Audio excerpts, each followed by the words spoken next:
realizes. Good morning. This is Senate Judiciary, Friday, May 3rd, as we approach Cinco de Mayo on Sunday. Everybody get their tacos ready. And margaritas.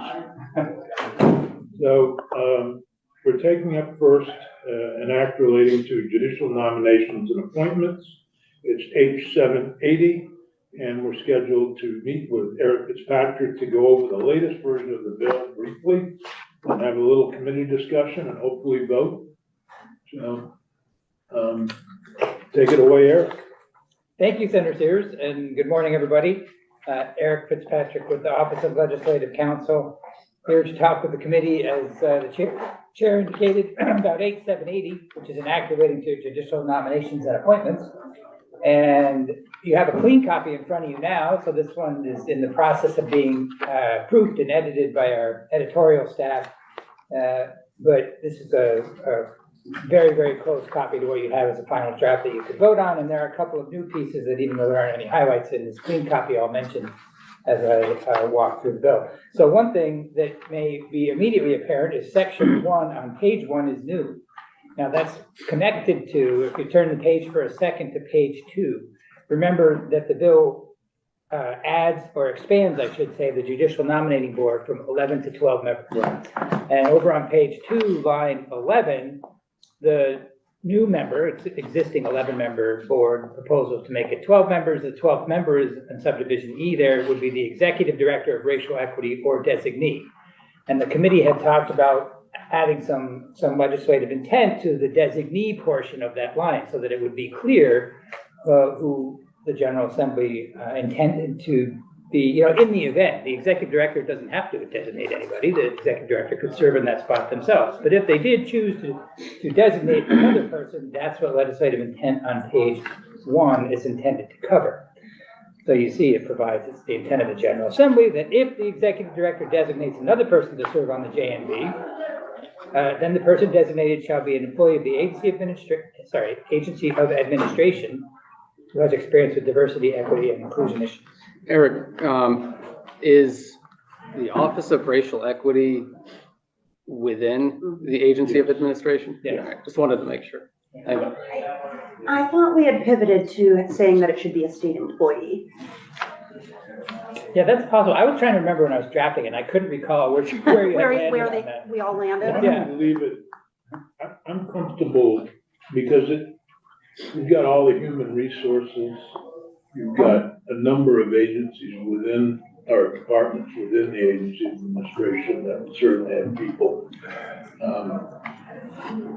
Probably one of the areas. I suppose in human services you can also have. Do you want to just add human services, or just leave it as is for now? Let the House react.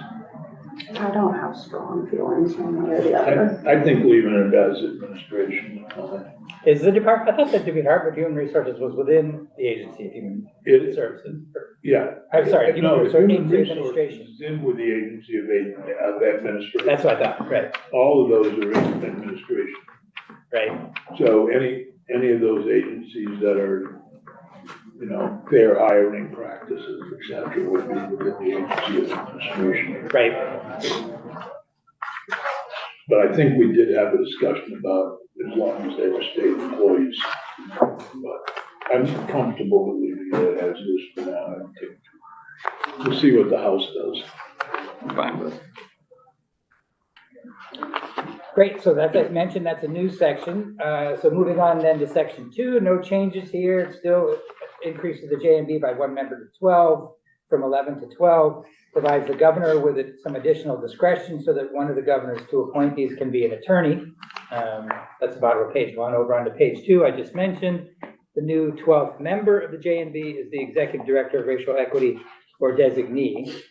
So that brings us over to section 2. And again, this is really the only substantive changes are over on page 4, actually, and there's nothing different between this draft and the one you previously looked at. You remember that I wanted to flag the 3/4 requirement. I don't think we've spent a lot of time looking at that, and I'm curious the 2 members of this committee who are on judicial nominating feel about going to three-fourths of the, I think our discussion was that if they were applying for a position of this stature, that they probably should be, the concern was 6 to 6 with a 12-member board, so we discussed moving it to 8 out of the 12. There's a quorum, so 8 or 7. 8 is a quorum. 8 is a quorum, so we discussed at least having 8 votes out of minimum, out of 12 or 3/4, I guess. That was my understanding. And I think it's also a bit of a balancing with, the fact that we're doing the 5 years, going from the 10 to 5. we should And have a conveyor belt. and then, having it be a 3/4 majority. It's a balancing, and I think it's fine. I'm good. I suspect the Friends of the State House would have a conviction if we installed them in the walkway of the State House. Well, it could be temporary. All right. And going on to page 4. Yes, and that's, what Senator Hashim was just alluding to. This is how many years of practice in Vermont immediately preceding the application is required. Remember, when it came out of under current law, it's 5 years. You have to have 5 years immediately preceding your application practice in Vermont. The proposal from the Senate is to go back to current law. The House proposal, remember, had dropped that down to 3. So required only 3 years of practice immediately preceding. So we're keeping it the same then? Correct. Yeah. The same as in current law. Right. Oh, Right. Okay. Yep, exactly. Then I guess so I'll disregard what I just said a moment ago, but I'm still fine with the 3/4. Great. Yeah, so you go with current law with respect to both for judges and magistrates, actually, as to that 5-year requirement, immediately preceding their application has to be in Vermont. And there's language there that permits exceptions to be made by the board for reasons such as family, military, academic, medical leave, that sort of thing. So that brings us over to page 6. So remember, there's a statutory list of criteria that the board evaluates when considering an applicant for an open position and as a member of the Judiciary. And a couple were added in the House bill. The Senate that you're looking at, page 6, keeps one of them. Remember, so the one you're adding, which was also in the House bill, is that the board would consider the extent to which a candidate would contribute to a judicial branch that has diverse backgrounds and a broad range of lived experience. That's on page 6, lines 10 to 12. The House version had also had an additional factor that the board would consider the candidate's ties to the Vermont legal community and that sort of thing. But since you're going back to the 5-year requirement of immediately proceeding, it wasn't as necessary to have that. And in fact, it makes sense because the reason that the House added that in the first place, because they dropped that 5 down to 3. But since you guys are going back to requiring 5 years of experience, there's less of a reason to need that extra provision about the candidate's familiarity with the Vermont legal system. So that's gone. You'll see what's there. Part of the problem, as I see it, in terms of getting diverse populations, is first you have to have a diversity of attorneys who are eligible to become judges. And then you have to encourage them to want to become judges. It's not as easy as it sounds in a 98% white state. And, I think the Scott administration has done a good job and the judicial nominating boards of selecting women. But the diverse racial backgrounds is something that's difficult to accomplish unless there's some kind of incentive program at Vermont Law School or whatever. Not that we need to put it into the bill, and I'm fine with having this in there, just finding that particularly the racial background is somewhat difficult. I do have one question, which is, so I'm getting back to the 3/4. A quorum of 8, so that would be a member vote of 9 versus the 2/3 of 8, right? No, is the quorum, is the vote of 3/4 of the members present or Correct. of the total? Correct. So I think if you have a quorum of 8. If you have 12, what's the vote? 8. If you have only 8 there and you have the bare minimum quorum, then it's 3/4 of the 8. or Six. 6. We also, I mean, we try to make sure our meetings are also a full board. Yeah. You know, I think rarely do we have a meeting where we're missing even one member. I mean, sometimes we do, but, you know, I was just looking at it. Sometimes If people have 50% is hard 6, yeah, there's that. so half of that is 3, so you get 6 plus 3 is 9, 75% of the quorum, 12. We're getting into 2/3 Well, is it's 8. clear that the 3/4 is of the members present. You're ahead of me there, right? That, Did I that, tell you the joke? Eric, that needs to be, I think it's clear. It's 3/4 of the members present, not 3/4 of the judicial nominating board.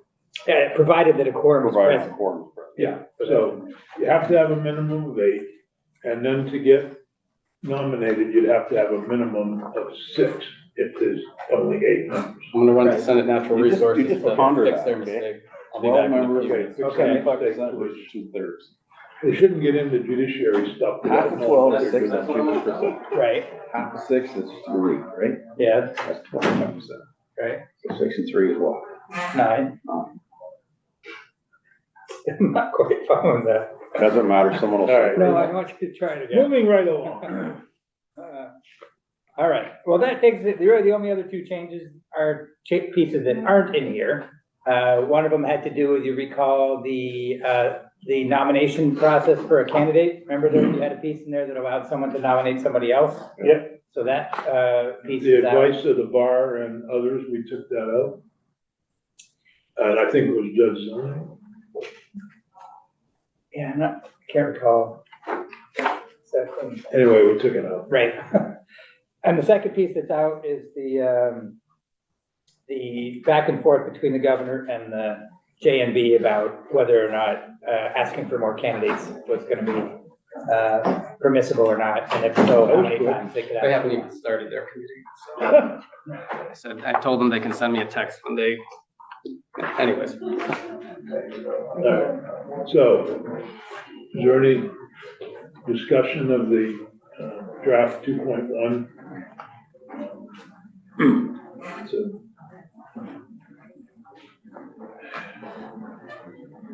would you want to check and see if Bill is available? He is on his way in a few minutes. Okay. So is there a motion to report 2.1 favorably as amended? I mean, H780 favorably as amended in draft 2.1. I'll make that motion. Eric worked late last night doing this, 10:07. Yes, Yes. even later on the next one. Got an email from Ben last night at midnight, so, Oh, I sometimes get emails from Ben quite late. yeah. Like, why are you working at 1 AM? Sleep. Yeah, what? You could send me one at 1 o'clock in the morning, I won't know until 6 the next morning. so. Okay, so, is there any further discussion? Hearing none. Well, do you want us to wait for Phil? Ashley said he'd be done in a few minutes.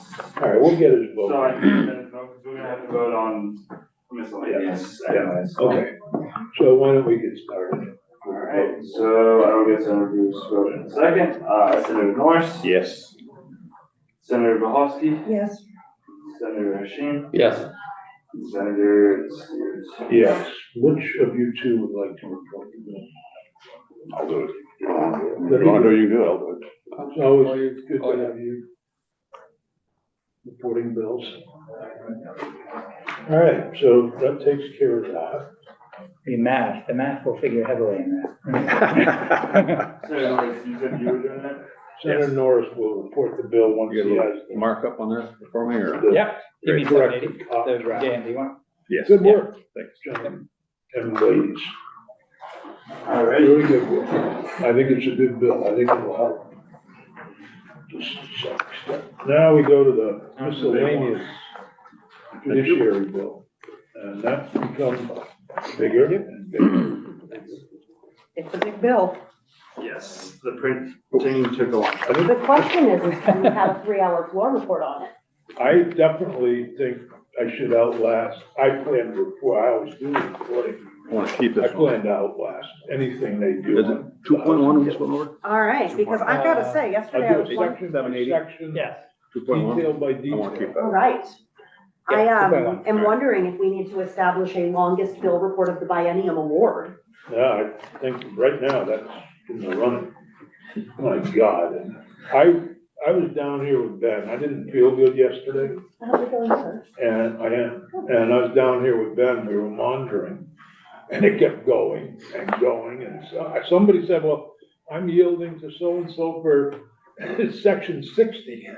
I thought, there's 110 sections and we're already an hour in, and you had a whole caucus of the whole to discuss the bill, so you didn't have to do this. Yes, Jesus. it was All right. long. Eric, let's go. We have draft 4.1 at 11:03 PM Yes. last night.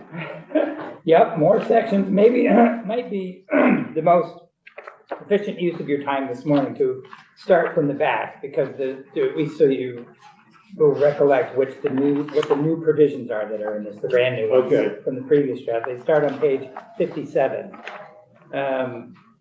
57, not 67. Correct. There is no page 67. Okay. This after the parentage stuff. Yeah. So it's section 53, page 57. Okay, good. Thank you. Yeah. So this relates to, remember, for a fair amount of time yesterday, you had Yep. folks in from Dale talking about. And Rebecca Turner. Yes. Or no, I'm sorry. Uh, This is the oh, 192. Rebecca's. I thought we were gonna discuss, thought at some point, the department wanted to discuss the psychologist, psychiatrist section. Sure. And Rebecca Turner had spoken of her opposition, or the Defender General's opposition. Right. We can start there if there. Well, I don't care, I know Karen Barber's on Zoom. Oh, Might be convenient to start there if you don't mind, no, I don't mind. and then Whatever you go to think. this section. Absolutely. So that was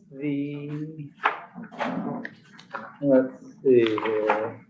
So that begins on page 8. So there's several sections. This is all related to, as Senator Steer said, this is related to the competency hearing that happens when a defendant's mental competency is at issue in a criminal proceeding. So you have this competency hearing that takes place pre-trial, and you may recall that one of the issues that came up last year was that Vermont was, along with Rhode Island, one of the only 2 states in the country that required that competency hearing be conducted by a psychiatrist. So you had, for 1 year, you proposed to permit doctoral level psychologists trained in forensic psychology to conduct those evaluations. But it had a 1-year sunset. Justice Oversight was tasked with looking at it for a year, which they did. And they recommended repealing the sunset so that going forward, the doctoral level psychologists would be able to conduct the competency evaluations as well as the psychiatrists. So that's what's the first thing on page 8, section 10. You see line 7, the sunset is repealed. So that means going forward, the psychologists would also be able to conduct these. And so really what you see in section 11, I should say the first couple parts of section 11, is some belts and suspenders along with that, places in statute where it refers to the psychiatrist report, for example, how it's treated when it's admitted into evidence, are expanded so that it's more accurate to also refer to the psychologist report, since they're both going to be available. So that happens in subsection E of page 8, sorry, and again in subsection F. And then the other piece that you're referring to, Senator Sears, that I think is more substantive, is over on the top of page 9, lines 2 to 4. And this is the piece that proposed by the department to permit the psychiatrist or psychologist, as the case may be, since it could be either one of them, who wrote the report to provide testimony remotely. So in other words, to testify remotely during that pretrial competency hearing is what the proposal is to permit. In my understanding, unless the defendant objects, it could be done remotely. Yes, that's right. So it's only when the defendant objects that comes in, and that was the ruling of Judge Patch, that it's if the defendant objects. Or was his ruling that everything has to be in person? Yeah, I think the ruling was that, that if the defendant objects, can the remote testimony still occur? And I think the answer was no, from Judge Pack, that under both the existing Vermont criminal rules and the confrontation clause of the US and Vermont constitutions, that the person would be required to testify in person. So the proposal here. Karen, Go ahead. Karen Barber, are you there? I am. Do you want to give the department's view on this? We heard from the Defender General yesterday. Yes, thank you. For the record, Karen Barber, General Counsel of the Department of Mental Health. Apologies, I couldn't be here yesterday. We were in House Judiciary on S-189. Yeah, so we, just to provide a little background, as you guys remember, last year we did a lot of work on competency and insanity, separating the two. We've successfully, with the great work you did last year that we were so thankful for, we no longer have a wait list for evaluations. They are sent to a Novotel as soon as we get them. We have 14 psychiatrists that are on staff that do our evaluations, and we are moving very quickly through them. It doesn't mean they happen immediately. There is a little lag between when they're scheduled and when they occur, and that's simply because they need a chance to review records and to set up a time that works, but they are being scheduled immediately. What has come up recently and has never been a problem for the years that we have been using a Novotel, which is pre-COVID, right? So we are talking 5-6 years that we've been using a Novotel. This issue has never come up. They always testify virtually because they are not in the state of Vermont. We only have one psychiatrist based in the state of Vermont. Everyone else is via telemedicine. There has never been any issues with this. It occurs in other states. This happens, Novotel does this all over the country. It is not out of the norm that this happens in other states. It was recently raised not by the Defender General, although I do understand they took a position, but one of their contract counsel that brought it up as an issue. I'm here because one, it impacts the department, but two, it impacts the state's attorneys. We do not pay for testimony. So if this were to go into effect, if in fact, all of a sudden these evaluators would have to come in person, there would be several ramifications. One, a Novotel would stop taking our cases because they are not interested in traveling, right? They have other jobs. This is something they do. So we would lose 14 evaluators and we would go back to having wait lists of a year plus. Even with the new, it could be forensic psychologists. We have one in the state of Vermont right now that is doing these. There are probably some more that we could get, but certainly we couldn't get 14 up and running before the wait list exponentially expanded. Two, for all the cases we have out there, if this became an issue, I don't think the state's attorneys could afford to fly all these people here. When we're looking at it, so from the department's perspective, I did a ton of legal research on this, as I know Eric did, and we both came to the same conclusion that the confrontation clause does not necessarily apply in pretrial proceedings. That is not settled law. There are cases out there that specifically do not find that. Right, but what they do find is even if it did, they're not making that finding that the defendant's rights would be met by allowing them to cross-examine witnesses, which they can and do via remote testimony. I know that there, with all due respect to Judge Pack's decision, there's also some other case law in Vermont from 2022 that talks about competence to stand trial. The state's interest is not in convicting the defendant of a crime, but ensuring that an incompetent defendant's due process rights are not violated by being tried. And when you think about what is the point of the confrontation clause, it is so that a defendant can face someone who is providing testimony against him. The other thing to note is that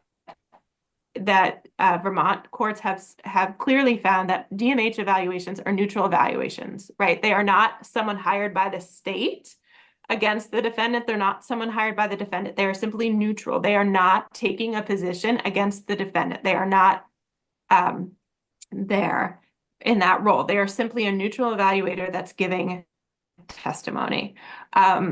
So we think it's really important that this provision be put in there that allows them to testify, as they have been doing successfully for years without issue, remotely. And we would ask that you you do add that language into this bill. And I'm happy to Thank answer you. any questions. Any questions? Question for Eric.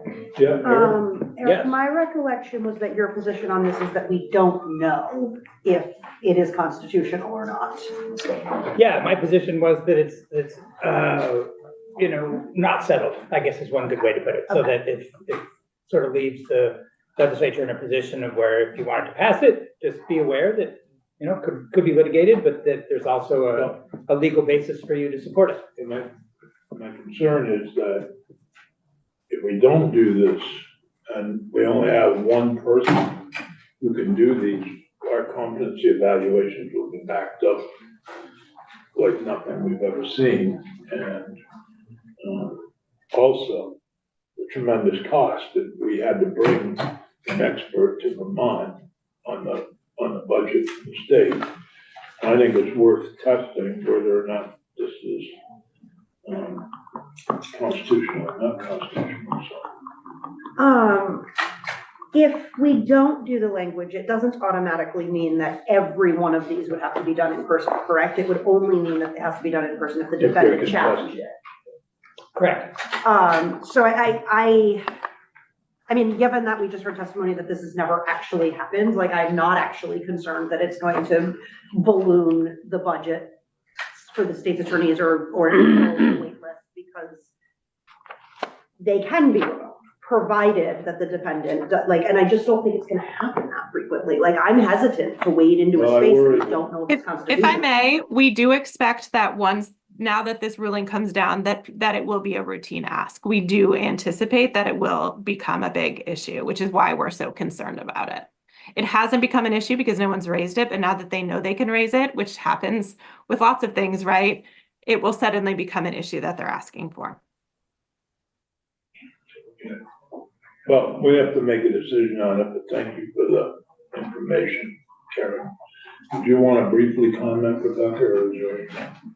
It's a matter of the tail wagging the dog, and I think that if there's concerns that the current contract with Novotel may drop because there's a worry that they may be able to have to come in person more, and that strains whatever contract, and that's a contract issue. In terms of the numbers, I agree with this has been the practice, so I don't see this as being a change in practice in terms of the defendant's right to call these experts in person, so I don't see this as a substantial change. And certainly, if there's a balance between whether or not DMH or the contract can be renegotiated versus the defendant's constitutional rights, in that balance, you see and come back next year to see if those contracts and those cost numbers are actually bearing out. Where are these people when they're pending the competency evaluation and decision? Where are they located? They're all At over home? the country. Jail? Oh, you mean the people themselves or the evaluators? Yeah, where are they during the process that leads up to this competency hearing? Are they in jail by and large, or are they at home, or are they in group settings, or, you know, individual homes, whatever? Group homes? It depends.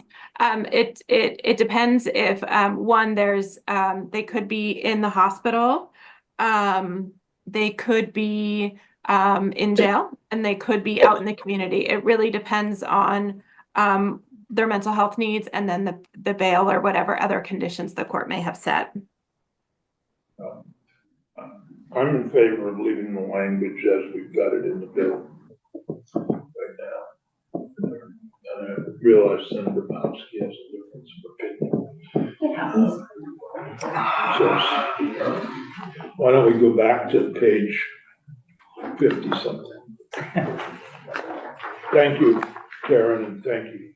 Before we get to page 50, I will just voice my own, I'm not gonna vote down the whole bill, obviously, but I'm also gonna just voice my own concern about that section. I get the convenience and use of the remote capabilities, but, you know, if you're balancing a person's constitutional right compared to convenience, I'm going to err on the side of caution for protecting those rights, so.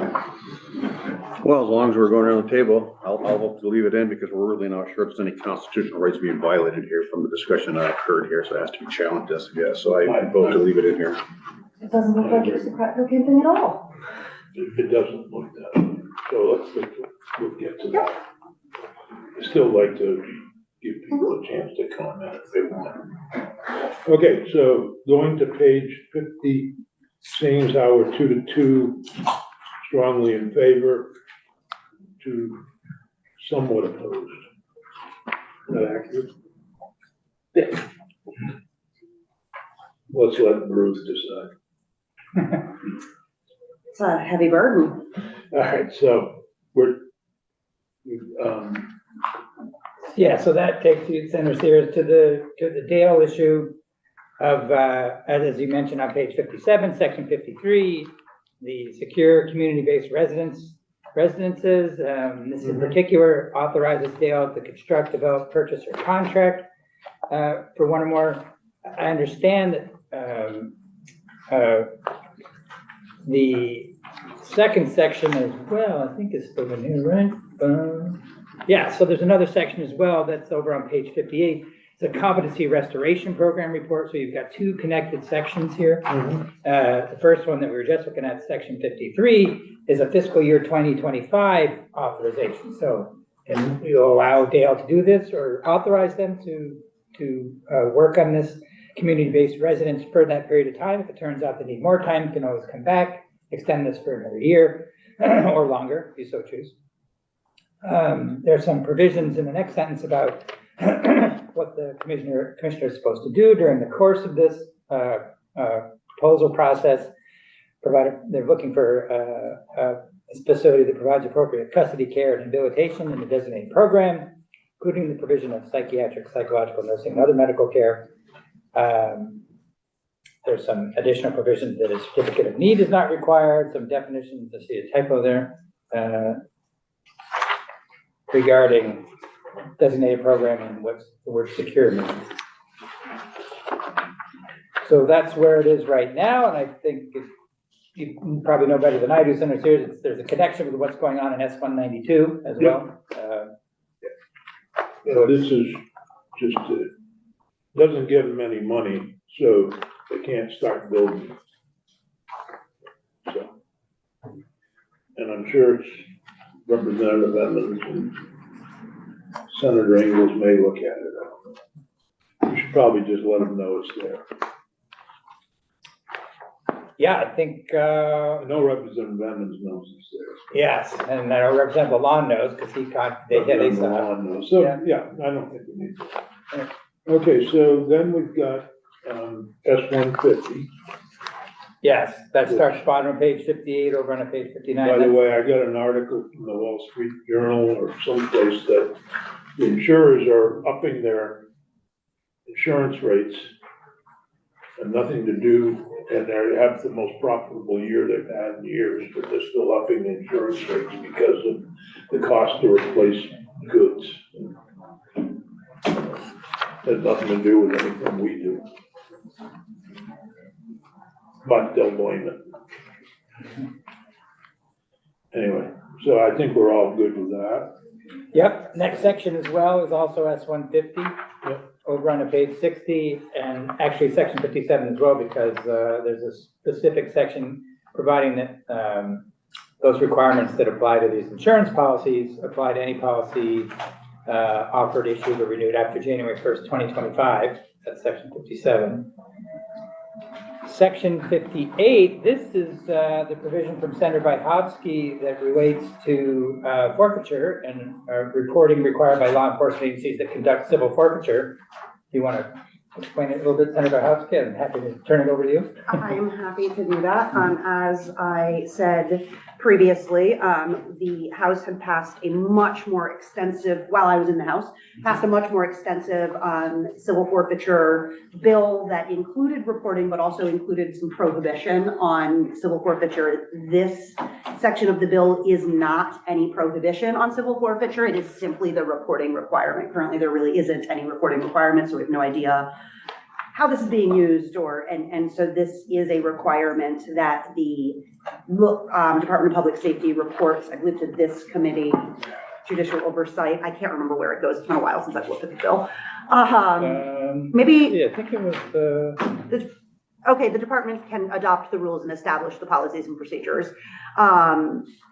So that is what this is simply the reporting section of what was passed out of the House when I was in the House around civil forfeiture. So we have an idea before we say, no, you can't do that. It actually gives us the eyes in to know what is happening.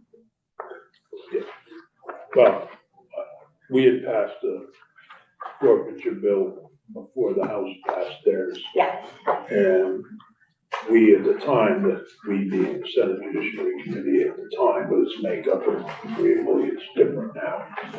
Had wanted to continue civil forfeiture, and the House was trying to make it more difficult. We felt that in particular, that should be available to law enforcement in Vermont without going through the feds, because the feds take such a large cut of the forfeiture. And we thought Vermont agencies could do it themselves. So that was the difference between the House and the Senate, but I have no problem with reporting on the amounts of forfeiture. I just want to know what the end game is here. You need reporting for or what? I just think for transparency's sake and for an understanding of how the tools are being used. What I've seen all year long in so many conversations is we just don't have the data. And so in this space where I feel like having the data can help us inform if there is an end game. I don't have a particular view one way or the other than for transparency's sake and being able to inform future decisions. Data is good. My position hasn't changed, but I don't mind finding out how little we do or how much we do. Doesn't seem like we do much. My dream was that we would, some of these drug houses would end up being forfeited. Well, hesitantly, I guess I can support the study. I think it's going to come back with at a state level, there is very little, if any. Yeah, so it hasn't made a difference. It hasn't made a difference. Going through, anyways, I guess I don't have a problem with the study. I would like, I would actually like the study too, so that if I'm reelected, I have no idea if I will be. So that means you've announced your campaign for reelection? Just now. You heard it here first. Yeah. Thank you. Yeah, I'm glad oh, my That cat's out of the bag. Forgetting that, I would like to know in order to decide whether to further expand our ability to forfeit, particularly At a state level. At a state level. I'm fine with that. Drug crimes. Yeah. And this would give us the information, I think, that if it isn't being done, and you're correct, then why isn't it being done? And what's stopping us? Because I do read about forfeitures on the federal level still going on, and then we get a very small percentage of that. Okay, so going on to the next section, which is, this is the end. This is the end. pretty much, yep, there's So the committee's information, the Senator of the House, he asked for another thing added, and I said I had no problem with it.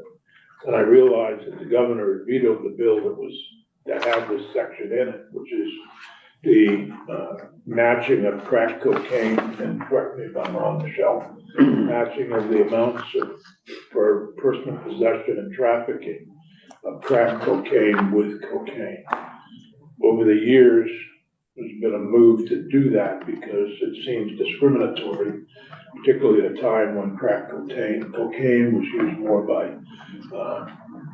certain racial profiles and not and cocaine was used by rich white boys. I don't know if that's still true today, but, that's what it would do. But then I found Eric in his research, which was very good and helpful, found that the governor had vetoed the bill. It was S-505.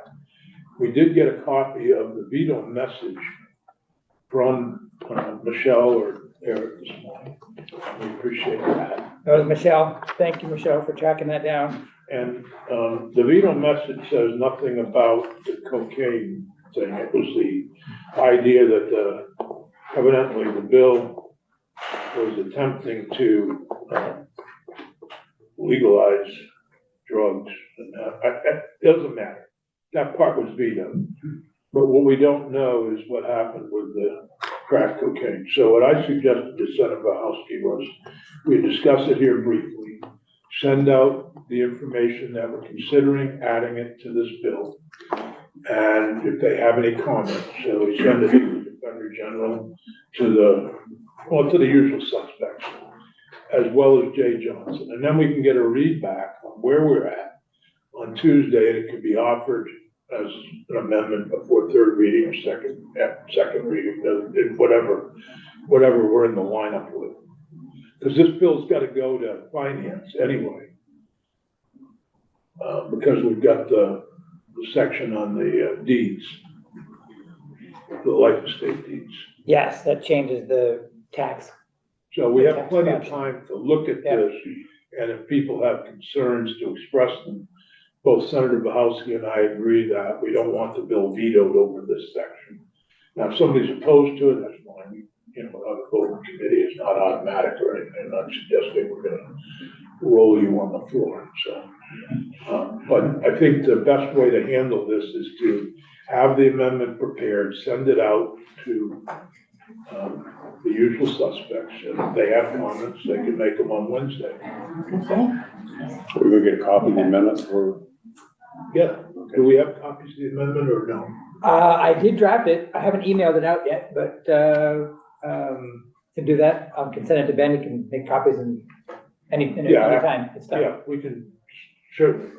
Actually, let me just see what you think. I have one copy. And I just wanted to clarify, so, the only place where there's a distinction between powder cocaine and crack is in trafficking. So it doesn't appear, that distinction doesn't appear in possession, selling, dispensing, only in the trafficking Okay, statute. thank you for that. Yep.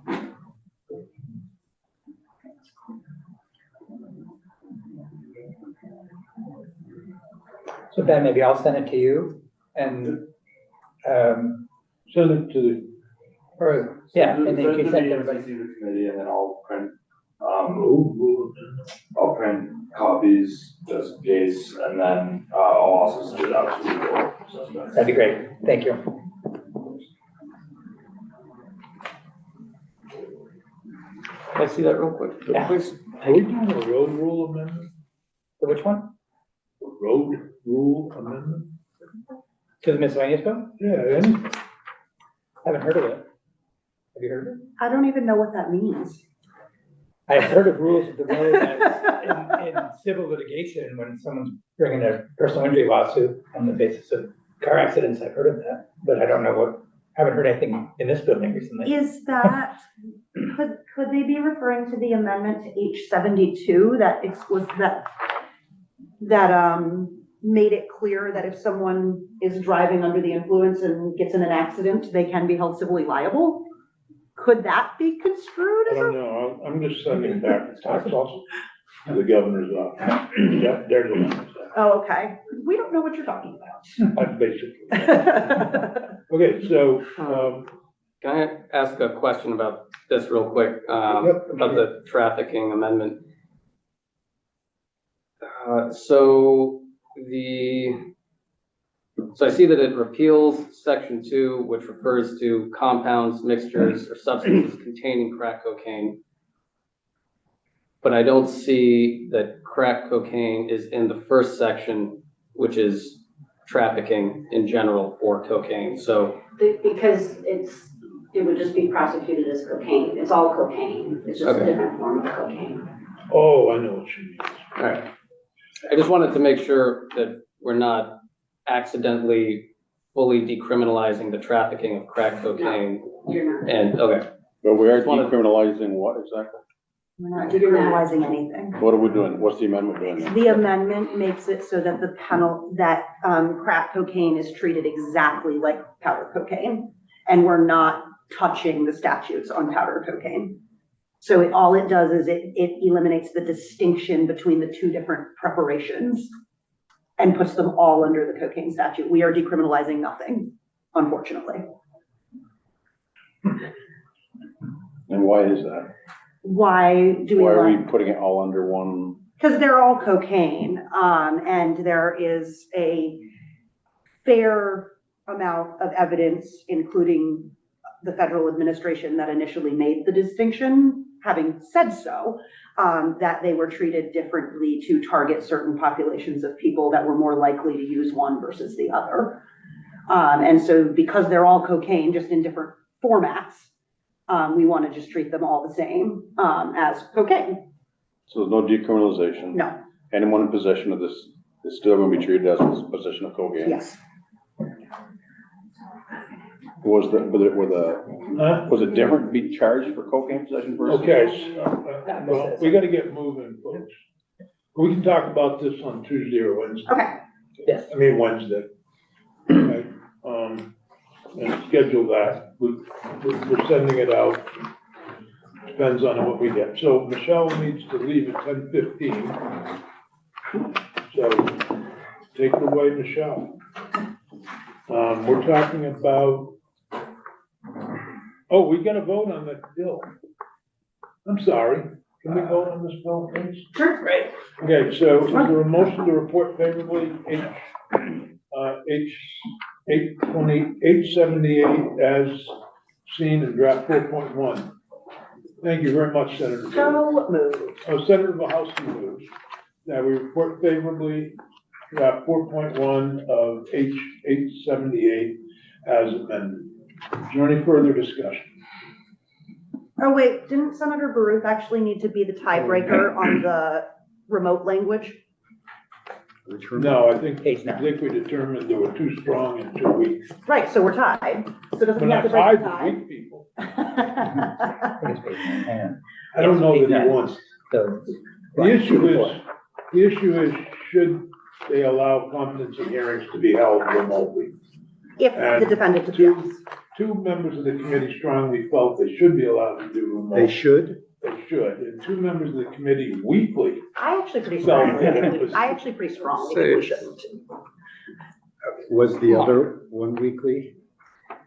my statement, I read through the judge's decision, and I understand the rationale and the convenience, certainly, of having remote testimony, but I do think there's a legitimate question about confrontation, and so the confrontation clause of the Sixth Amendment. And so for me, I'm erring on the side of caution for protecting that right. But the Department of Mental Health testified that they only have 15 people who do these evaluations, 14 of whom are from out of state, who would not come here to do evaluations, so they'd be stuck with one person. However, I do want to be clear that the current law and the judge's decision do not make remote testimony prohibited. It would only need to be in person if the defendant objected to it being remote.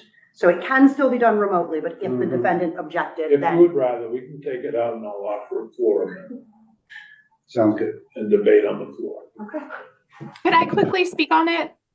No, I gotta get going because this is my last day in an hour to get all these bills out. So what we're gonna do, Eric, take that section out of F 40, of H 8. Take the section on the competency hearing out.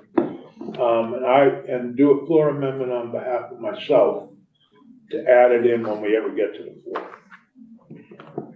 And then I'll present my case on the floor and let the Senate vote. and then I will move that once that changes made, we find is favorable. I don't know what draft will it be? 4 point. 4 point, whatever. Will it be 4.2 Still or will it be 4.1. 5.1? 5.1, actually. Okay, So so we're taking. I hope that the section out. Department of Mental Health and others will help us with the floor amendment once the bill gets to the floor, or help me with the floor amendment. And if Senator Norris, you want to be on the floor amendment, fine. I do. Okay, so it'd be bipartisan. Unfortunately, it won't be tripartisan. Okay, so Ben? Yep. Please call the roll. All right, Senator Booth, Yes. Senator Norris, Yes. Senator Mahalski, Yes. Senator Sheen, Yes. Senator Sears, Yes, and I'll report it. 500. Someday. And then Senator Booth for H780, which is an act of judicial nominations and appointments. Your vote? I'm assuming that we went with. It's 4-0 right now. Yeah. You could be the 4-1, or you could be I 5-0. plan to vote for what I last saw, which was we had moved it back out to 5 years. Yes. Okay, I mean, You could have voted no. And then they all come to me and say, why didn't you look at the bill? That would have been a fun trick. Automatic. All right. Michelle, what do we people got know your first? principle. So I'm here to talk to you about the drug provisions in S58 as they came over from the House. You should have, But we also got, yeah, and also. Eric's gonna do the other stuff, but you had me scheduled for 45 minutes this morning, but I'm gonna have to leave in 20 now, Okay. since you guys are running late. So, you should have a one-pager from me that Ben passed out, that looks like, it says differences between the House and Senate drug provisions, and then you're also gonna have a one-pager that just is on the front, that's just some excerpted case law.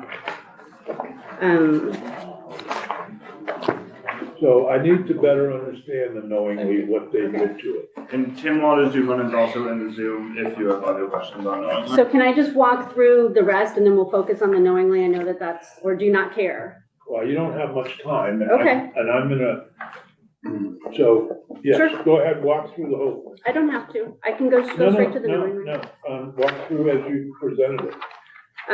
So on the drug provisions, in section 13 of the Senate version, so it's the same, except they've taken knowingly out of the general definitions for all of chapter 84. You recall that your provision, in your version was in the definitions that apply to all of chapter 84. So all of the drug crimes, possession, sale, dispensing, everything.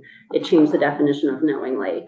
And so what the House did is they took it out of section 4201, which applies to everything in that chapter. And they just applied it to fentanyl.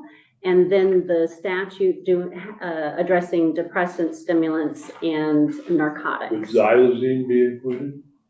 Xylazine is not on there for that. I mean, they have the Without xylazine. in there, I could support, personally could support the other drugs being out, but I want xylazine in any future drug that becomes additive. I mean, who guessed that fentanyl would replace heroin because it's cheaper for that drug cartels? Right. Well, I think, So, I mean, we don't know what the result's gonna be of xylazine now that fentanyl's replaced heroin as. right. And you can add the definition to the xylazine statute that you just created in this bill, if you want to do that. The catch-all for depressants, stimulants, and narcotics is what things usually fall under when you don't have a specific statute. The unique thing about xylazine is it's not an approved drug, so. Yeah, xylazine needs to be, Okay. I could, where's the rest of the committee at on the other drugs? What the House did? Michelle, this is the difference in the definitions on the back, Yeah, do you just want me to skip to that? if you could. Okay, so if you look at the back page of the summary that I gave you, you'll see the definition. So you'll see what the Senate definition is.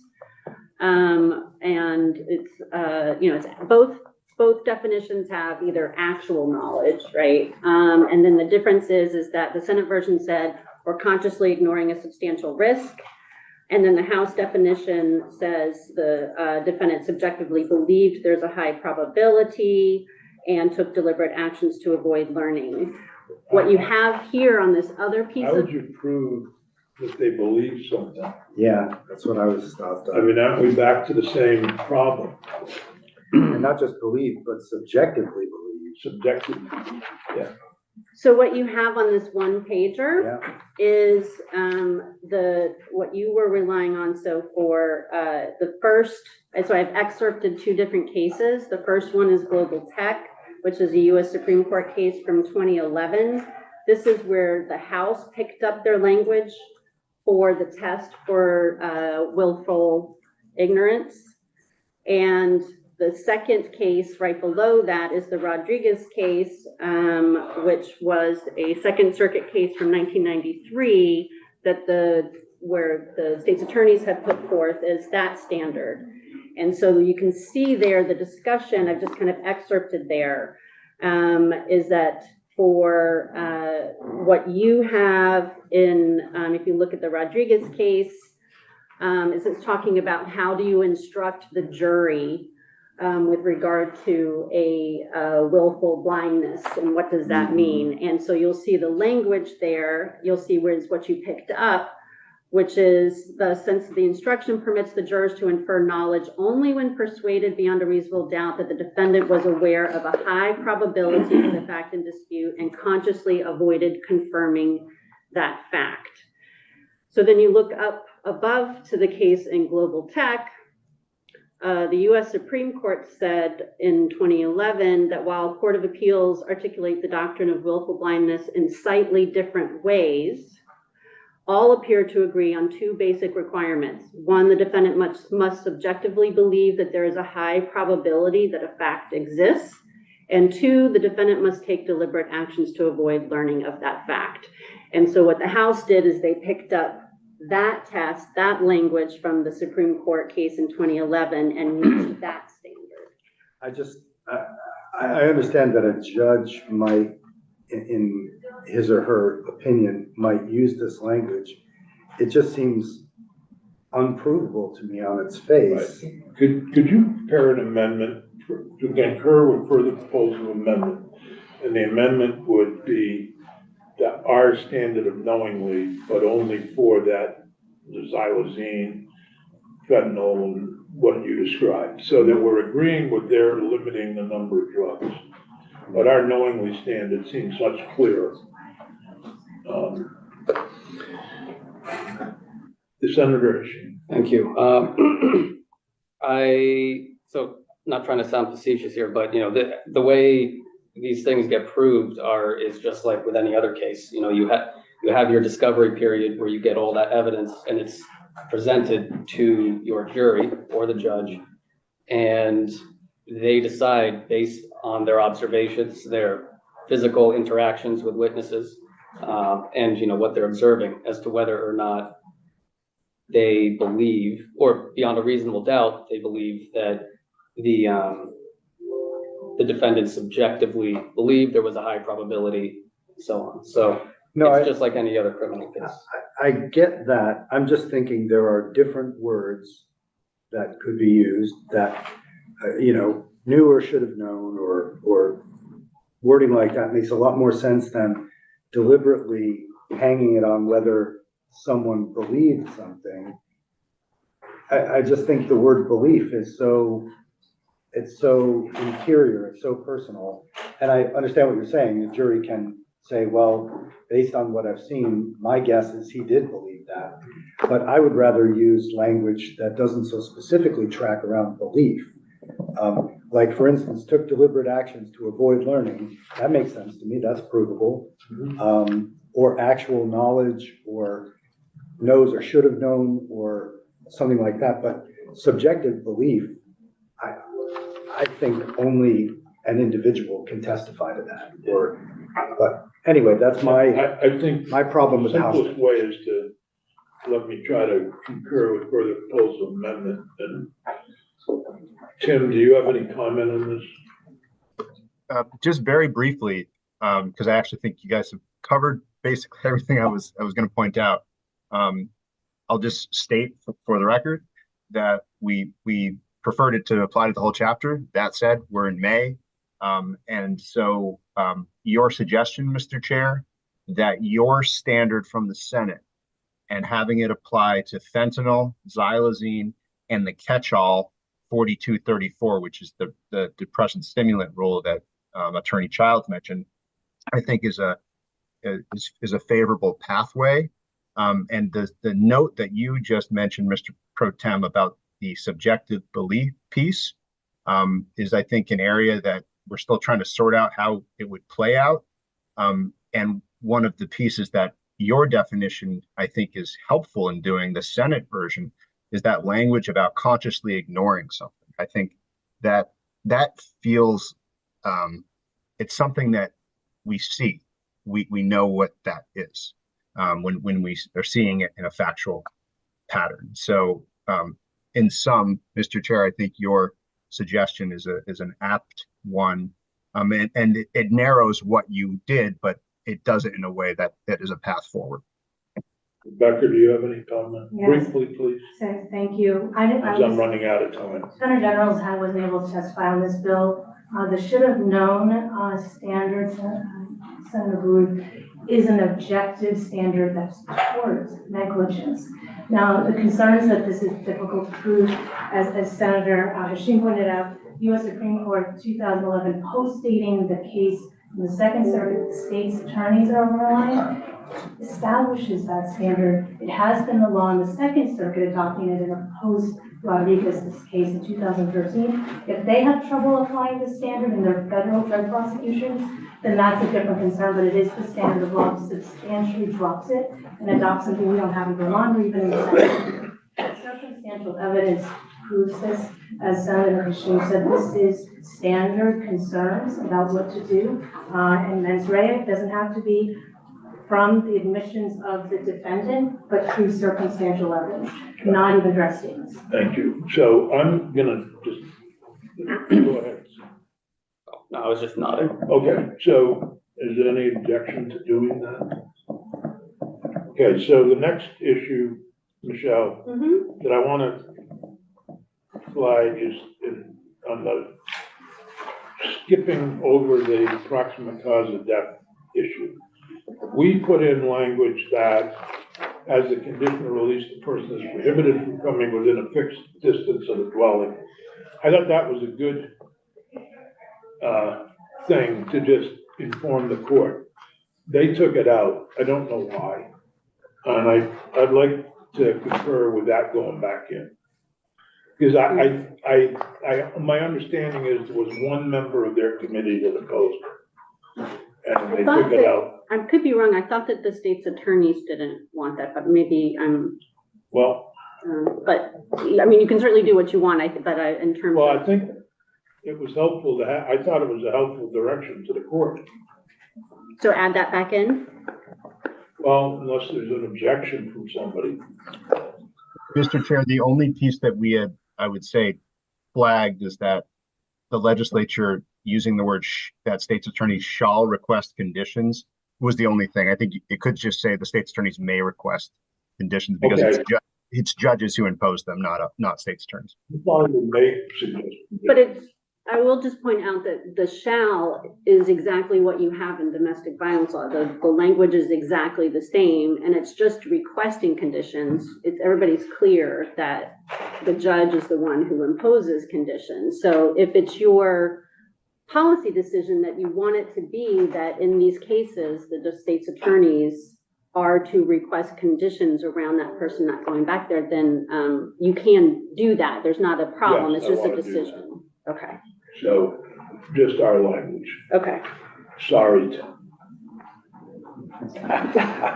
Just wanted to flag it. Obviously, up to you all.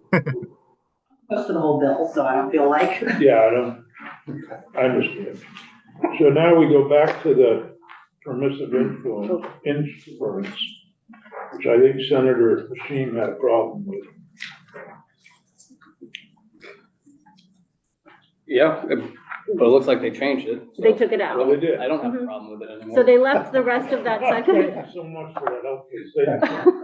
The rest of the death resulting statute is the same Yeah, as what you what does passed. that do to what the overall goal was to hold people accountable? I don't know. Suppose we have to give them something. Which one are we looking at here, our version versus theirs? Permissive influence. I mean, they could have done a lot worse with the bill, so I'm happy that they basically left most of it intact. But Senator Bowsley still doing I happy with that. have a passionate despise for this bill. Thank you. That's my bill. I know, I adore you. Thank you. I won't take it personally. Please don't. You wanna go along with it, Mona? I do. That part. Okay. Ask the sentencing commission to take a look at permissive influences. It, with respect to this very specific issue? Okay. Should it be a permissive? So I'd like to better understand where the professionals are at and deal with it day to day. Keeps it alive and make recommendations to the General Assembly. Okay, so I have, going back to your definition of knowingly, applying it to fentanyl, xylazine, and depressant stimulants and narcotics, adding back in your subsection B within, asking for conditions of release, for selling in a dwelling where you're not a resident. Yep. And then, looking at requiring the sentencing commission to look at the issue of whether or not there should be a permissive inference in a charge with death resulting, permissive inference that if the drug contained any amount of fentanyl, that the fentanyl was the cause of death. Did you do the motor vehicle? Oh, 563. Yeah. Forgot about that one. Yes. So, Ben's not here to hand it out. I will tell you that I'm okay if they want to add the joyriding back in, but I'm not okay with the 3 months because, I mean, joyriding back in the day when we changed the OOC laws was a 6-month misdemeanor. And they made it a 3-month. No, they didn't change the, What the heck's a 3 month? I don't have the bill in front of me because that must. right. So, the issue is that they created a lower mens rea for the joyriding. They kept the existing law. They didn't change anything on the existing law, either the standard or the penalty or anything. That all stays the same. But if they have a hard time proving knowingly that the person knew it wasn't their vehicle and they took the joyride, and they added one for recklessly, and that was what law enforcement wanted, and they said they wanted another option if they can't prove the knowing element. They want to be able to have an option to prove it at a reckless standard, and it's that reckless standard that has the lower penalty. It doesn't change anything with regard to what's in current statute and the penalties for current Well, I don't see statute. anybody getting a 3-month sentence or a 6-month sentence, so what's the matter with having a 6-month max? Right, you can change however you want. I just wanted to make it clear that Well, I they mean, I weren't was gonna- changing anything with regard to the thinking- current. We don't have the bill in front of us. We're looking at H563 right now, Ben. 563? Yeah. And my idea was just to concur with their change to put up. Remember, we did the no trespass. Now, they come back with a concur with further proposal amendment that would add in their reckless OOC, whatever the hell that is. And, well, Michelle just described. And I was gonna concur with further proposal amendment to make it 6 months instead of 3 months, maximum, So leaving in the reckless. leaving in their, giving their reckless. And that was that, what they sent back to was that section 3 that you had taken out because you weren't convinced that it was necessary. Right. So it was I'm still something not that y'all convinced it's chatted necessary. about. Senator Wahowski. I guess I'm confused. We took it out completely We and now took we're, we took 2 sections out. right, and they put one of them passed back. section, and they put one back. One of them back, and then they changed it was what they had, if my recollection, I don't have my file, but my recollection was that they had a should have known standard around, should have known that it wasn't your car when you Yeah. took the joyride. And they have just changed that to the person recklessly disregards that they didn't have consent. And so what it was is, and so you'll see what is in there is that the current law, which is the person knows that they don't have consent, that still exists, that's still in there, still has the current penalty. This is just saying that if, I guess they can't meet the standard of knowingly, then they can say the person recklessly disregarded. But am I looking at the wrong thing? It seems like it's knows or should have known. That's the one right there. And I don't get how that can make sense if there's this. This isn't it. So that, No. Is this prior to our work? This is on the calendar.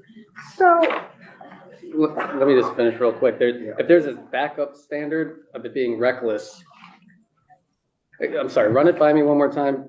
If they Current can't law- meet knowingly. they current can be law reckless. is that the person, without consent of the owner, knowingly takes, obtains, operates the motor vehicle, right? Yeah. That's gonna stay. Okay.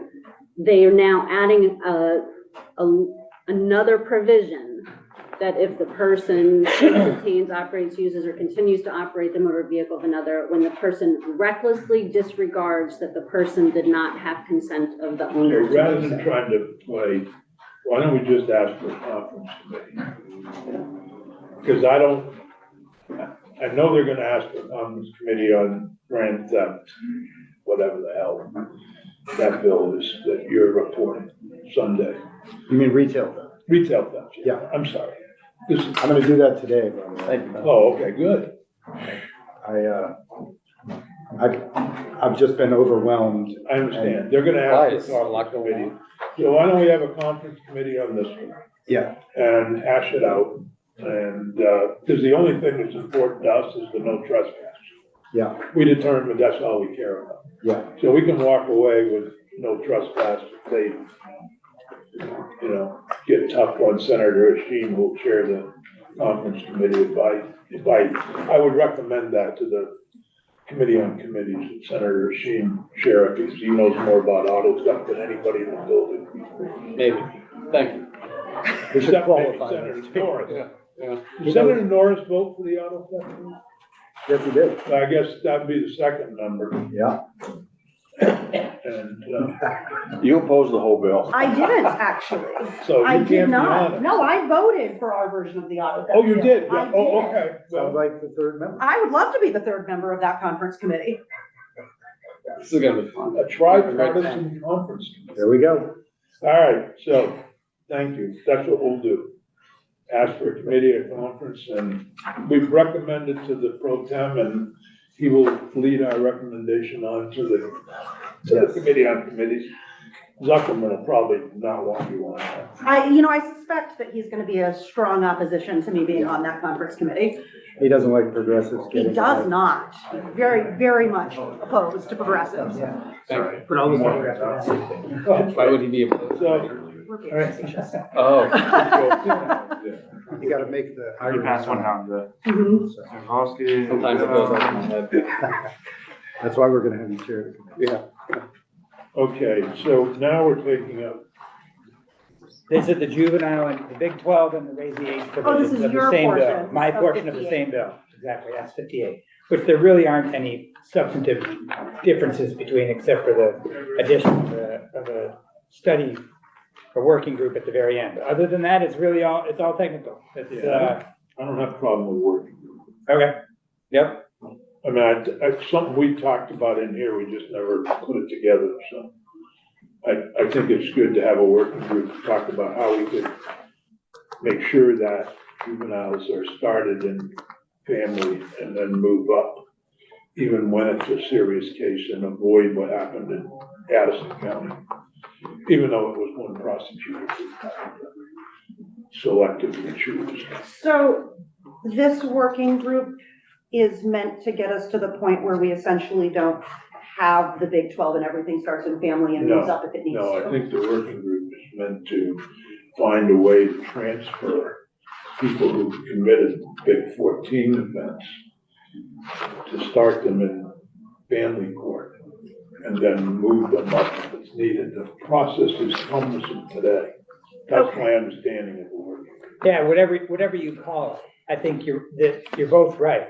The thinking is that is there a way, you know, because part of I think the issue that both committees have been discussing is, you know, the downside, there's upsides and downsides to all this, but one of the downsides of the Big 12 is that period of time where it starts in the criminal division where everything is public, right? That's one of the downsides. And so even if the decision is ultimately made to send it back to juvenile, it doesn't sort of restart the clock on what was already public. So the idea here is, well, is there some way, whether or not maybe you keep the Big 12, if you still call it that, but whatever it is, to come up with an idea for how those offenses might start in the family division instead. And so only move up if they need to.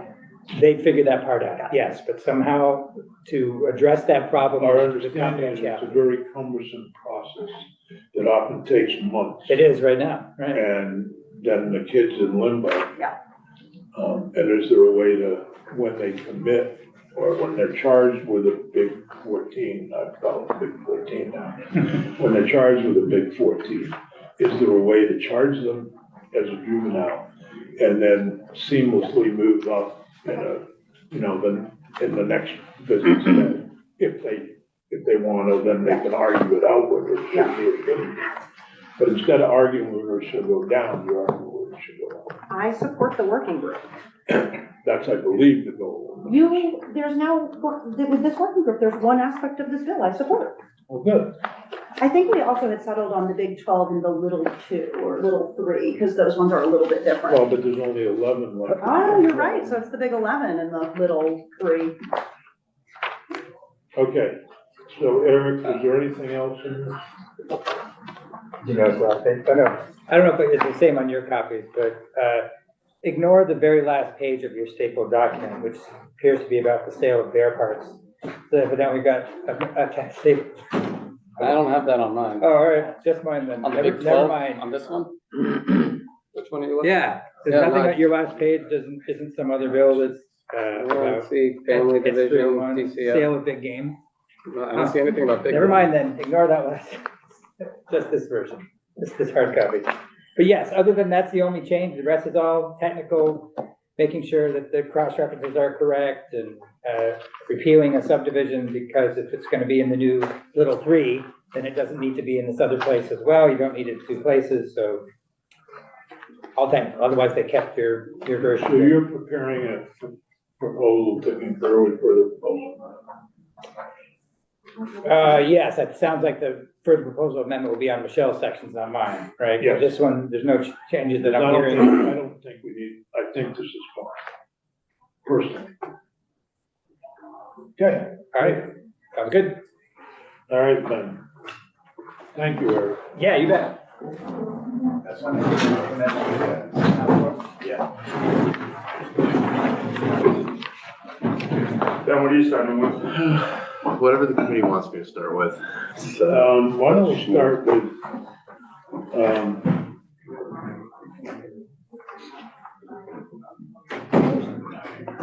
yeah, we're running behind by about 15 minutes. And I do have to say, S-195 is on the floor momentarily in the House, so I may be called away. Okay. Let's start with 876 then. Okay, so 876, so for the record, Ben Novogroski from the Office of Legislative Counsel, you have draft 2.1 fully edited. You'll see, the first change to highlight is on page 4 and 5, which regards the going from 14 days to 28 days. So now it would read that the department or its contractor shall provide the offender at the time of release with not less than a 28-day supply of the prescribed medication, if possible, to ensure that the inmate may continue taking medication as prescribed until the offender is able to fill a new prescription for the medication in the community. So minimum of 28 days if possible. Sorry, Ben, which page were you on? Bottom of 4, top of page 5. Thank you. Yep. And it's highlighted.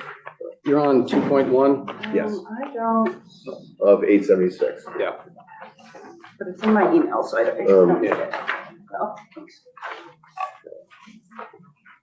So I'll wait for everybody to get caught up. And that's what we talked about the other day, that would allow them to use their clinical judgment. Yeah, so that language is in there, but, you know, it's further qualified. So, you know, I mean, be quite honest with you, I don't know how this is gonna work in practice, because the full section reads that an offender who's taking a prescribed medication while incarcerated and the medications available at the facility and clinically appropriate at the time of discharge, the department or its contractor must provide a minimum of 28 days, like of the medication in hand upon the release, in addition to a prescription to fill in the community. Now, WellPath, the current contractor, provides a 30-day prescription so that when they leave, they can go. So this is probably in effect right now, is that they're going to try and actually provide the medication in hand upon discharge, but they may only provide another actual prescription for maybe an additional 2-day supply, just given the current contract that they have with the department. Yeah. Why don't we just make it 30 days? I mean, that makes more sense Did I to miss me, but. something? No, it was just a request for 28 days, so that's, I don't know. Oh. yeah, 30 days was never actually discussed, We but never discussed it it. could be. It was always 14 or 28. Yeah, I think the house was 14 and. right. And the House concern was providing too much that could be misappropriated or abused upon release. And so they arrived at 14 to, you know, I think their thinking was it's enough, but not necessarily too much to potentially enhance the risk of abuse or misappropriation. But it's really a policy decision. So. Whereas my concern is 14 days is not enough time. I have never supported a client to get onto Medicaid and had it take Well, I only think 14 they days. will support the 28.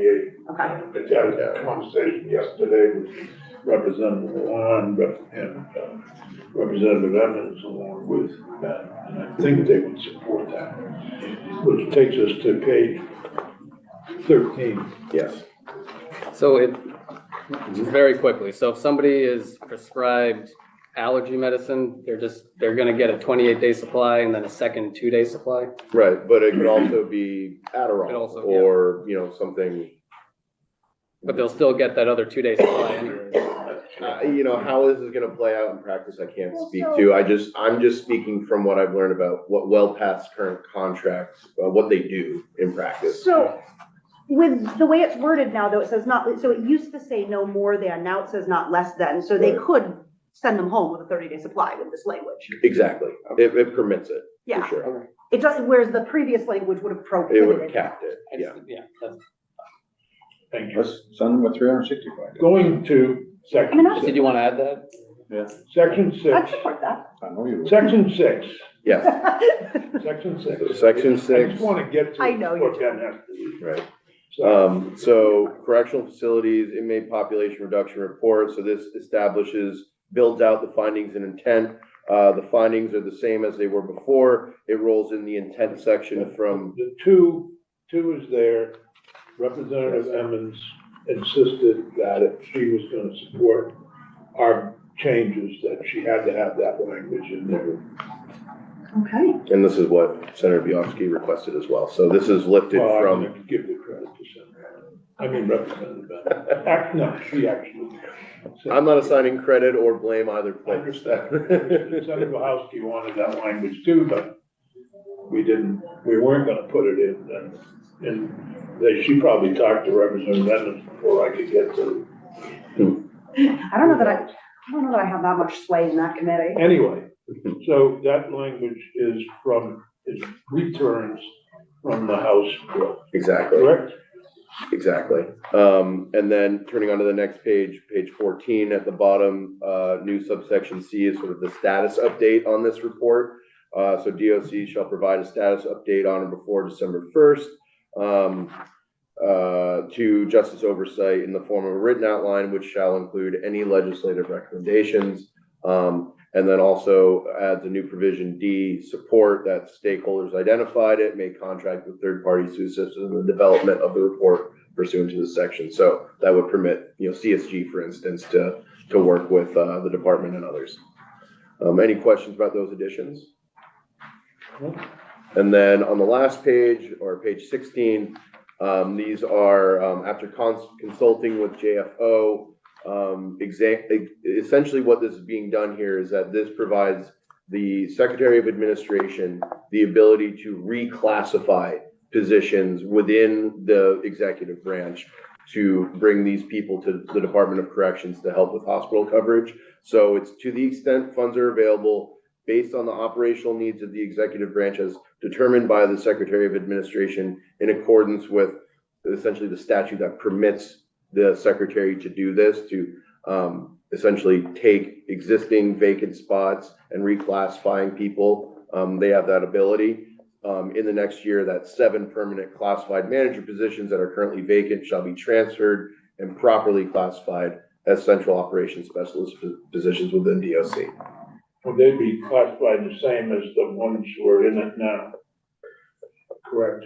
Well, it doesn't dictate either way. It just, this is just the language sort of. Well, I would assume that if somebody is one of those positions, which I haven't figured out why they call it what they do, but if somebody's in one of those positions and you add openings or vacancies that you can fill, then they would be at the same classification as those that are there now. They're not gonna have 2 different. Yeah, no, this isn't meant to necessarily say understand. that. I mean, we have 2 government ops members, maybe better understand that stuff. And after talking with, Jen Carby and JFO, this isn't typically done statutorily. I think it's done sort of just in practice. So getting the language right is a bit of an experiment to a degree. Okay. But essentially, after consulting with everybody, transferring and allowing the secretary to reclassify them within the department is in line with, I think, the objective of the committee. Does anybody have any comments on this? BSEA have any comments? I see a representative of the BSEA. I think this committee has done an excellent job in drafting and proposing this section, and it's much needed in the field, given the fact that the probation officers, which are already working at 110%, are being diverted to work not only regular shifts, but weekends and nights to take care of incarcerated individuals.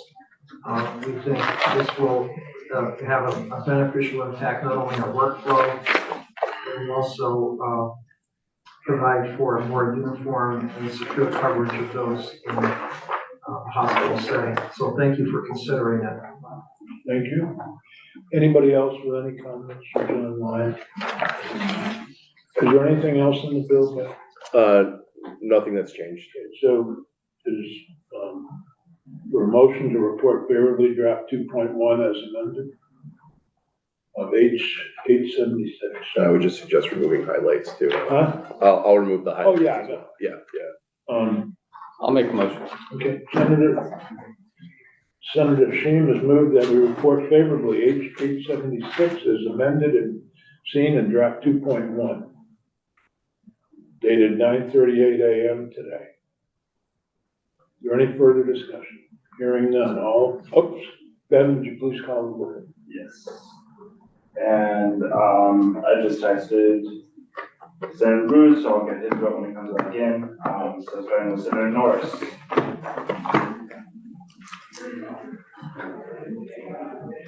I'll vote yes.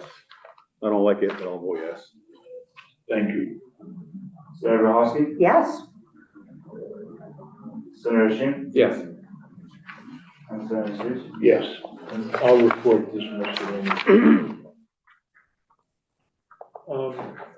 We have another bill, Ben, if you have still have time with us.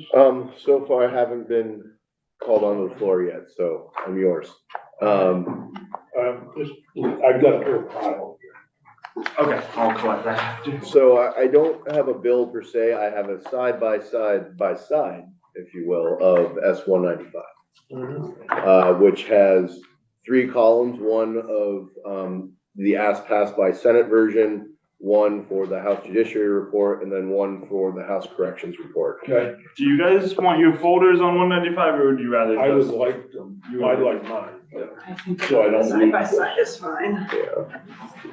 And so just so the committee understands about how this is playing out in the House right now is that the Senate, the House Judiciary and Corrections Committee agreed to essentially split the bill.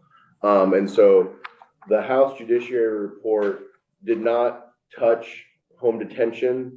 They touched parts of pretrial supervision.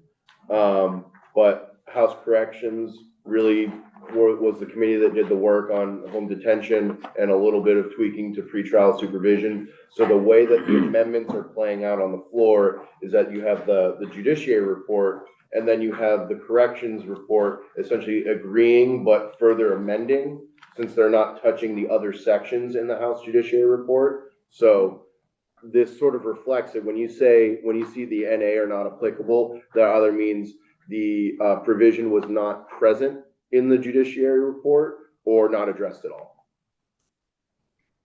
or in the House Corrections as well. thank you for that, because I was confused, Yeah, it's the way it has evolved has been, it could have been more efficient. And I've highlighted the language that differs between each one, so to help with the reference and the jumble of words that's on the page. So Senator Sears, how would you like me to progress? Well, we're gonna start going through page 1 and get as far as we can this morning, Okay, and then assume that we can pick up with it on Wednesday morning. okay. So you'll see in the first section, 13 VSA 7551 was amended, and there was a difference between the Senate and the House Judiciary version. Essentially, what House Judiciary did is, Oh, I know who this is, you want me to do something, I'm not gonna do it. I hope it's not watching. so essentially what House Judiciary did in this portion of the bill is that for expungable misdemeanors, for the cap, the $200 cap to be lifted, the person actually needs to be engaged in flight from prosecution. So essentially actively fleeing as found by the court, in accordance with the definition of risk of flight under 7576(9), or under the risk of flight analysis under the bail statute 7554A1. So that is different than what the Senate did. How the heck do you prove they're actually fleeing? They're gone. So there was a policy decision made that in the hopes raising that or lifting that cap, after it may have already been set, would bring them back at that point. But that was essentially purely a policy choice. And that's different than what you decided here, where the cap would not apply to an offense allegedly committed by a defendant who was already released on conditions pending trial. So the difference is significant. So somebody would had to have been released and then committed another offense, and so then the $200 cap would not have applied. That was the version as it left this committee and this chamber. And then basically there doesn't need to be another crime committed per se or charged. They just need to be actively fleeing prosecution.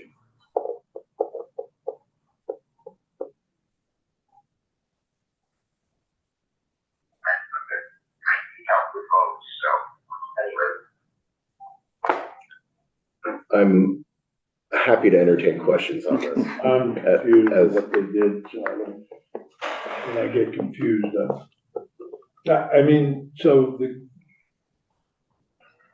the person's gone and they can't find them, that's when we can use this. Essentially, yes. What good is it? That's a great question. So this narrows the people that the $200 cap doesn't apply to from what we did, or expands it? I wouldn't even say it's an expansion or a broadening. It's very different. I think if you want to look at it in those terms, I think it is narrower. Okay. Because the person actually has to have flown the coop, essentially. But the point is that it's useless. Well, I wanted the $200 cap, I wanted that removed from the bill entirely, so I Yeah. like that it's useless. Okay. If Tim is You still voted on, against the bill, I did. think. if Tim is still on, can we hear from him real quick as to whether or not this is looters? As to Tim, are whether you this, still here? Tim, do you have any thoughts on this? On this? I am. And Which yeah, doesn't matter. so I think the best Tim Leaders Dumont Department of State's attorneys and sheriffs.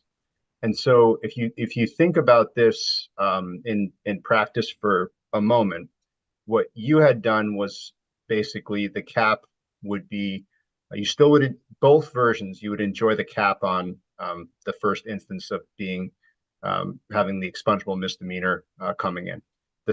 The difference from our view is that in your version, the Senate version, you enjoyed the cap, except if you're come back in, essentially. You come back in and now the cap's removed. In the House version, the analysis is more definitional in statute. So just as a reminder, 7576 is your risk of flight definition that you added in 2018. And that's any action or behavior to avoid court proceedings. 7554A1 is the actual analysis as put into statute, which again is very fact specific. So while your version is a little bit more binary, the Senate version is more binary, the House version is more fact specific. It could, in certain instances, Senator Wachowski, be narrower. In other instances, it might be slightly broader, but it would totally depend on the facts of each instance. So what was helpful about the Senate version was it was binary. You enjoy the cap on the first instance, and then after that, you don't. In the House version, the cap is still there on the first instance, and then it would depend on whether or not you've engaged in flight from prosecution, which would be fact specific. is it safe to say the House version gives more discretion to the court as to whether or not the cap will apply? That's correct.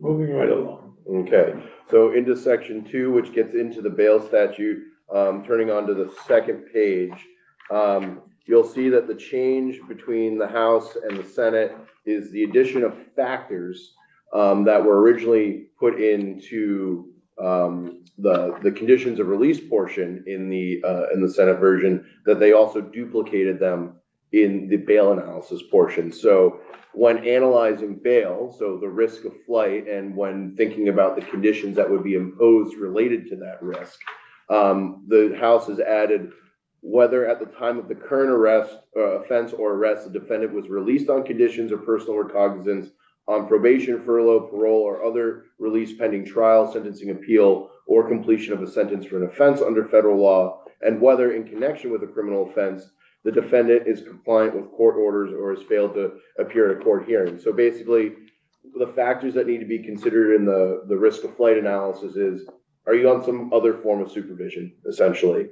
And whether you've been compliant with court orders and your appearance requirements in other criminal prosecutions. There was a lot of debate about whether, without having that qualification related to a criminal offense, if that could mean violation of like child support orders and things like that. And they wanted to make sure that it was related to criminal prosecutions, not necessarily civil ones. Then is this House proposal essentially just taking what's written in 7576 and just putting it in the bill? No. No? Okay. Where are they getting all of this from? They debated and came up with these terminologies. So it's, but it's in line with, I think, what was discussed. I mean, if you were talking about the $200 cap, if you were already on conditions, it's sort of the same concept that when you're analyzing someone's risk of flight, now you need to consider, are they already on conditions or some other form of supervision at the time of the arrest or current offense? And have they been compliant with court appearances and other court orders in other criminal prosecutions in the past? So that's the analysis when they're looking forward to make a prediction, essentially, like, is this person going to flee again? Well, let's look back to see how they behaved in similar circumstances already. So, I think that's okay. Okay, so section 2. Section 2, we're still in the bail statute. These are the conditions of release that can be imposed. They have changed. So in the Senate, you had the electronic monitoring program as one of the conditions that could be imposed. That has been struck from the House version and has been rolled into pretrial supervision, which is why pretrial supervision is now the condition that can be imposed. One of the supervision levels within that could be electronic So who monitoring. makes the decision? The court, based off of a report that is submitted by DOC, that's based on, evidence-based screenings that they conduct. So, And I will get into the details of that, okay, I guess I can. but I'm happy to answer the question. Well, so I guess functionally, this moves this out of, this could be applied to anyone and moves it into, it can only be applied to the people that are flagged for pretrial supervision. Right, and then there's also an element within the home detention program of electronic monitoring as well, and that's current practice. Right, but that's only for adjudicated people, not. No, so home detention is all under the current statute. You're eligible for home detention if bail has been set, you have failed, and you cannot post bail for a period of 7 days. Then the court can assess you for placement in home detention program, and electronic monitoring is a part of that program. Okay.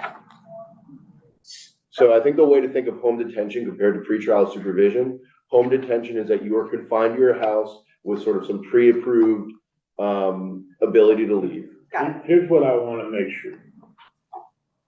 The pretrial supervision, they basically roll the electronic monitoring into that pretrial supervision. Yes. So it would be up to the probation officer, or it would be up to the court? Up to the court. The court could decide as part of your pretrial supervision, you're gonna wear electronic monitoring. That's fine with me. Mm-hmm. I want to keep completely separate the home detention issue, and here's why.